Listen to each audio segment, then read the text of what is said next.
Nathalie. Bonjour. Donc aujourd'hui, tu viens pour nous parler d'un sujet assez difficile et délicat qui est à propos de la solitude et du suicide. Mais avant ça, je vais te demander si tu pourrais bien te présenter pour ceux qui nous regardent. D'accord. Donc moi, je m'appelle Nathalie Van Opstal et en fait, je suis psychologue au sein de l'association La Houlette Psy. Donc voilà, je travaille en tant que psychologue dans une perspective chrétienne et donc ça fait déjà pas mal d'années que je travaille en tant que psy. Donc voilà. Donc tu as quand même eu beaucoup de cas et tu connais... Oui. J'ai en fait plus de 20 ans d'expérience en tant que psy. Voilà, ça fait longtemps que j'exerce. Mais en tout cas, merci d'être là pour répondre à nos questions. Merci. Et du coup, pour commencer, je vais te demander quelle est la différence entre la solitude et le fait de se sentir seul. Oui, d'accord. En fait, c'est une question de personnalité. En fait, tu peux être quelqu'un de solitaire. Donc, ça veut dire que tu aimes être seul, ça ne te dérange pas. Tu vois, tu vas te balader seul, tu restes seul dans ta chambre, ça ne te dérange pas de manger seul, tu es quelqu'un de solitaire. Et ce n'est pas pour ça que tu en souffres. Donc, il y a des gens qui aiment être seuls, mais qui n'en souffrent pas. Par contre, dans la solitude, il y a un peu ce côté où tu es un peu isolé. Donc, ça veut dire que forcément, quelqu'un de solitaire n'est pas forcément seul, c'est-à-dire qu'en fait, il a des contacts, il n'en souffre pas, on l'appelle, il fait des sorties, il a plein d'activités. Par contre, quelqu'un qui vit la solitude est souvent isolé, ça veut dire qu'il n'a pas beaucoup de relations, pas beaucoup d'amis, peut-être moins de famille. Et donc là, c'est un peu plus difficile parce que du coup, il souffre de cette solitude et il y a surtout le côté isolement. Donc ça, c'est vraiment ce qu'on peut dire. Donc quelqu'un qui est solitaire, c'est plus par rapport à son caractère, mais il ne va pas en souffrir, en résumé. Oui, maintenant, il peut souffrir parfois d'être solitaire, mais c'est parfois quelqu'un qui assume pleinement d'avoir envie d'avoir des moments seuls. Tu vois, il y a des personnes plus extraverties. Moi, je sais que ma personnalité, j'aime bien être avec beaucoup de monde. J'ai aussi des moments seuls, mais quelqu'un qui n'aime pas être seul et qui est malheureusement contraint d'être seul parce qu'il est isolé, parce qu'il vit tout seul, il n'a pas beaucoup de contacts, là forcément, alors c'est différent. Ok. Et vers qui est-ce qu'on peut se tourner quand on se sent seul, justement ? Oui. En fait, comme la solitude, si tu veux, c'est lié à l'isolement, quelque part, c'est sortir de cet isolement. Donc, je dirais que dans un premier... Ce qui est plus facile, c'est de se tourner vers son entourage. C'est-à-dire qu'il faut aussi oser en parler. Parce que c'est parfois pas évident de dire « je souffre de solitude, je suis quelqu'un qui n'aime pas être seul et j'en souffre ». On n'ose pas le dire. Mais pourtant, justement, il faut pouvoir en parler parce que ne fût-ce que pour justement aller vers son entourage et des personnes qui peuvent venir vers toi alors pour t'aider, déjà proposer des activités. Ça peut être, si tu fréquentes un groupe de jeunes, être un peu plus investi. Donc vraiment plein d'activités, ça peut être faire du sport pour te permettre de rencontrer, parce que souvent c'est plus parce que tu as du mal à créer du lien en fait. Tu es un peu peut-être trop introverti ou tu souffres de certaines choses et tu as du mal à aller vers l'autre. Donc c'est une occasion de vraiment aller vers l'autre. Donc ça, c'est la première solution, le plus facile. Puis après, évidemment, c'est éventuellement parler à des personnes de confiance, voire même donc aller voir un psychologue avec qui partager tout le vécu de ta solitude et essayer de trouver des moyens d'en sortir. En fait. Donc, il faut vraiment passer le cap et oser en parler pour commencer. Oui, vraiment. C'est sortir de, si tu veux, c'est sortir de l'isolement, mais aussi du silence derrière un peu cette solitude. Quoi. Et qu'est-ce qui pourrait être mis pour faire face à la solitude ? Des choses mises en place, comme je le disais, c'est beaucoup d'activités et donc c'est pouvoir participer à des activités qu'on propose, soit dans un groupe de jeunes ou avec des amis. De toute façon, donc essayer de créer du lien. Ça peut être aussi découvrir une passion. Parce que parfois, justement, on a des dons et on n'ose pas se lancer. Donc, découvrir une passion qui permet de rencontrer d'autres personnes qui ont cette même passion. Et donc, c'est vraiment aussi faire du bénévolat. Moi, j'ai accompagné pas mal de jeunes qui souffraient de solitude et qui étaient vraiment pas bien. Et en fait, je leur ai parlé du bénévolat. Donc, être bénévole dans un centre pour aider des gens ou pour aller visiter des personnes. Et ils disaient, oui, mais tu sais, je me sens pas bien. Comment est-ce que tu veux que j'aille aider quelqu'un d'autre ? En fait, à partir du moment où ils se sont quelque part moins occupés d'eux, c'est-à-dire de ce qu'ils vivaient un peu de cette solitude, et qu'ils sont allés vers l'autre, ils se sont beaucoup mieux sentis. Donc parfois, le bénévolat, ça peut être une super idée aussi.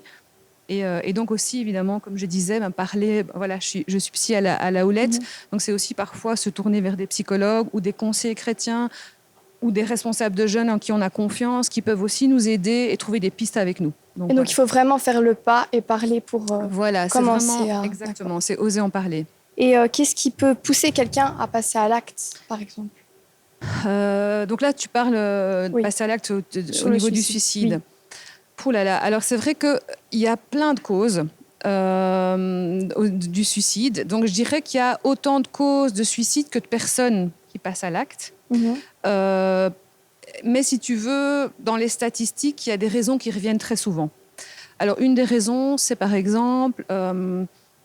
est-ce qu'on va prendre, on va prendre les jeunes, justement, parce qu'il faut savoir quand même que chez les 15-24 ans, il y a 14% de décès causés par des suicides. Donc, c'est la deuxième cause de décès après les accidents de la route. C'est énorme. C'est énorme et c'est un sujet, clairement, on n'ose pas en parler. Donc, si tu as des idées de suicide, c'est rare que tu vas aller le mettre sur Facebook, j'ai envie de me suicider, ou tu vas en parler. Voilà. On va plutôt, on va en tout cas choisir à qui on va en parler. Mais donc, les causes, c'est souvent de la souffrance morale. Parce qu'il faut savoir que quand tu as envie ou tu penses au suicide, c'est plus que tu as envie d'en finir avec la souffrance. Tu n'as pas spécialement envie de mourir. Et donc, voilà, c'est toute cette souffrance. Donc, c'est par exemple des familles dysfonctionnelles. Donc, tu as beaucoup de difficultés dans la famille. De la violence dans la famille ou beaucoup de disputes. Ça peut être aussi des maladies mentales. Donc ça peut être aussi le signe d'un trouble vraiment plus profond, de grave dépression, enfin plein de choses. Ça peut être aussi une rupture amoureuse.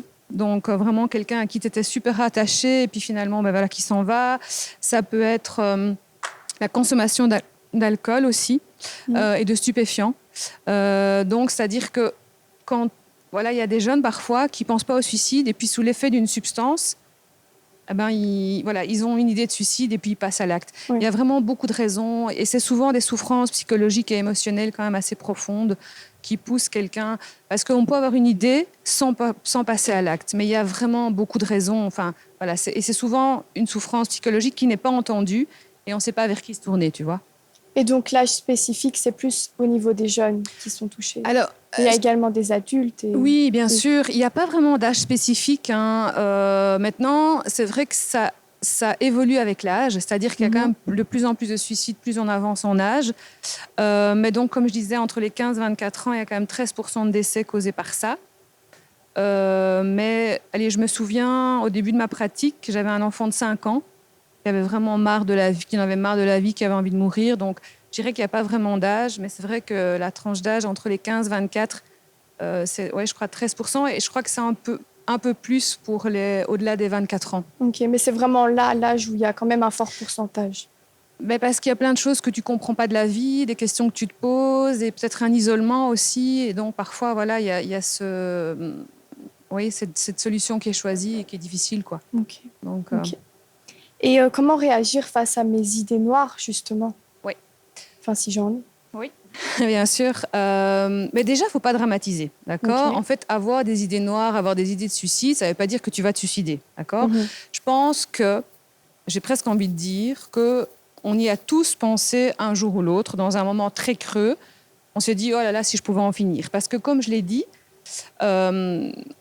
si tu veux, l'envie suicidaire, c'est pas spécialement l'envie de mourir. En fait, on veut en finir avec cette souffrance. Et donc, on se dit, peut-être que si je mets fin à mes jours, j'aurais fini avec cette souffrance. C'est souvent des appels à l'aide. Et donc, c'est déjà oser se dire, je suis normale. Ça ne veut pas dire que je suis nulle, que je suis horrible, que j'ai un gros souci psychologique parce que j'ai des idées noires. Mais c'est, par contre, ne pas rester seule avec ça. Parce que, à nouveau, moi je dirais un peu le mauvais cocktail pour une tentative de suicide, c'est des idées noires, plus de l'isolement, plus ça dure dans le temps, ça fait des semaines que j'ai mes idées noires et j'en parle à personne. Là, c'est vrai qu'il y a un risque. Mais tout le monde a eu des idées noires dans sa vie et il faut oser le dire, quoi. OK, donc c'est vraiment un tout. Oui. Okay. Ouais. Et vers qui je pourrais me tourner si j'ai des envies et des idées suicidaires? Vers qui est-ce que je pourrais aller parler, par exemple? D'accord. Mais là, j'ai presque envie de donner un peu une checklist de personnes vers qui tu peux te tourner. Oui. Je dirais que le premier, c'est ce qui est le plus facile, c'est-à-dire ton entourage. En général, les parents, c'est dur d'aller dire à ton père ou à ta mère, écoute, papa, maman, j'ai envie d'en finir. Oui, non, c'est sûr. C'est délicat, mais il y a des jeunes qui ont des très bons rapports avec leurs parents. Et moi, je trouve que je suis mère de famille, j'ai 3 enfants d'âges différents. Et je me dis, si un jour mon fils ou ma fille est vraiment mal au point d'en avoir envie d'en finir, j'aimerais qu'il puisse m'en parler. Mais j'imagine, voilà, c'est peut-être pas une démarche facile pour un enfant d'aller trouver son père ou sa mère. Non. Du coup, plus les amis, vraiment des amis proches, mais il faut vraiment avoir confiance en la personne pour justement oser te confier. Puis, ça peut être un entourage plus étendu. Et à nouveau, on revient, les groupes de jeunes, les camps, etc., avec des personnes responsables en qui tu as confiance. Ça peut être des conseillers, ça peut être des pasteurs dans l'église aussi. Des personnes vraiment en qui tu as confiance, qui en plus vont faire le relais. Parce que si tu veux, ce sont des personnes qui justement connaissent les associations. Je veux dire, à la Houlette, nous, on collabore avec plein d'associations et donc ils nous connaissent, donc ils peuvent aussi faire le relais. Donc, tu vois, en cet entourage-là, puis moi, je dirais les psys. Donc, les psys de la Houlette, faut savoir qu'on est joignable par plein de moyens. On a un site Internet, on a une page Facebook, on a un compte Insta, donc on peut nous envoyer un message. Maintenant, pour les moins de 18 ans, donc pour les plus de 18 ans, il n'y a pas de souci, ils sont majeurs, ils peuvent faire la démarche seuls. Pour les moins de 18 ans, il faut savoir que nous, on doit les protéger, donc on est censé en parler à les personnes autour d'eux, les responsables. Parents. Voilà, responsables. Donc vraiment, pour les jeunes qui se disent « je veux absolument de la confidentialité », alors là, moi, je dirais vers les plateformes spécialisées. Il y a Téléaccueil. Je ne connais pas le numéro par cœur, mais je sais qu'il y a Téléaccueil et c'est gratuit. Puis il y a aussi le Centre de prévention du suicide. Donc là, c'est des plateformes où c'est vraiment anonyme. Et ils ont les outils. Ça a été créé pour ça. Ça a été créé pour ça. Mais l'idéal, évidemment, c'est de pouvoir vraiment se tourner vers des personnes de confiance et éventuellement aller voir un psy qui va pouvoir, en tout cas, trouver des solutions, entre guillemets, en tout cas, accompagner cette personne, ce jeune. Et donc, il faut avoir quand même un certain suivi. Il faut avoir un suivi. Oui. Évidemment, ce n'est pas parce que tu as une idée noire comme ça qui te tombe dessus que tout à coup, tu vas prendre rendez-vous chez le psy.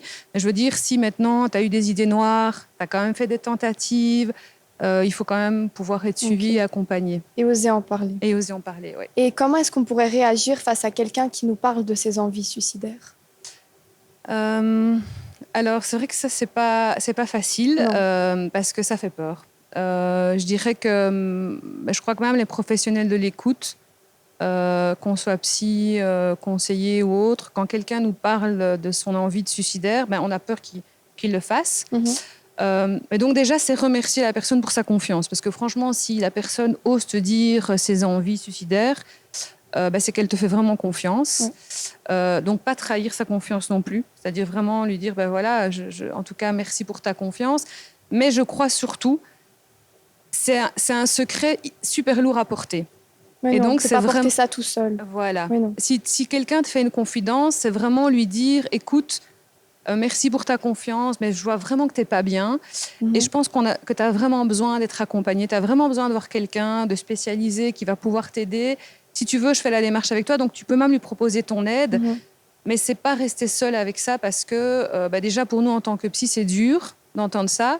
Imagine-toi, en tant que jeune, ce n'est pas évident. Et puis moi, je suis psychologue chrétienne.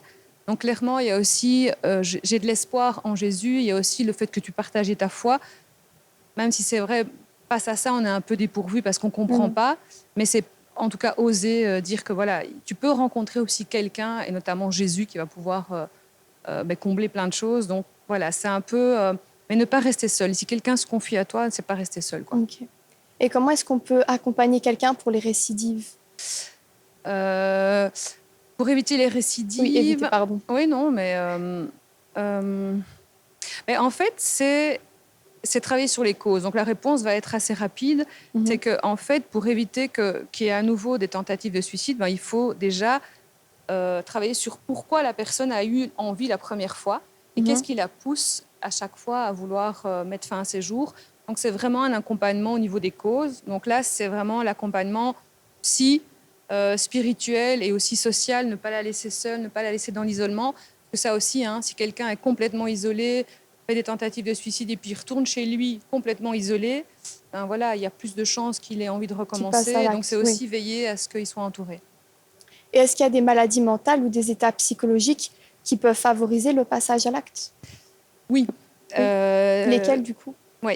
Tu vois, quand j'avais donné certaines causes, j'avais parlé donc de certaines maladies mentales. C'est ce qu'on appelle des troubles de l'humeur, mais c'est vraiment des pathologies. Donc, c'est vraiment du style la bipolarité. La bipolarité, en fait, c'est simplement, tu as des phases où tu es très, très, très bien, ce qu'on appelle des phases maniaques, et puis des phases où tu es très, très, très, très déprimé, mais tout dans l'excès. C'est-à-dire qu'on a tous des moments où on est bien le matin et très mal le soir. Ça ne veut pas dire qu'on est bipolaire, hein. Je rassure tout le monde, sinon je crois que la population entière serait bipolaire. Mais c'est plus quand c'est vraiment pathologique, c'est-à-dire c'est quelqu'un qui, dans sa phase maniaque, peut dépenser tout son salaire, peut faire des achats compulsifs, et dans la période dépressive, peut justement avoir envie de se suicider. Donc c'est la bipolarité, les graves dépressions, et la schizophrénie également.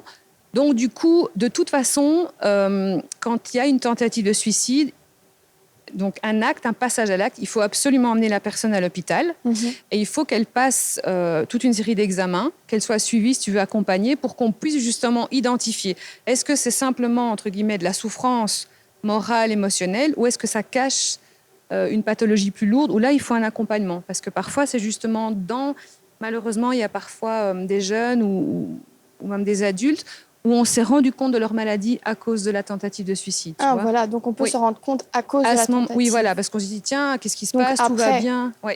Okay. Tu vois, parce que ça peut être le signe justement qu'il y a une maladie, une pathologie plus lourde, mais là, il faut vraiment un accompagnement, non seulement psychologique, mais un traitement psychiatrique avec des médicaments pour aider la personne, en fait. Donc, il faut vraiment avoir un lourd suivi. Oui. Donc, en résumé, il faut en parler, oser en parler, faire le pas d'en parler à quelqu'un de confiance. Tout à fait. Et après, avoir un suivi. Voilà. Et ça peut nous amener à exactement. Voilà, c'est vraiment... Mais merci beaucoup d'être venu pour avoir répondu à nos questions. Merci. Et maintenant, on va faire... il y aura un témoignage. OK, merci. Voilà, merci.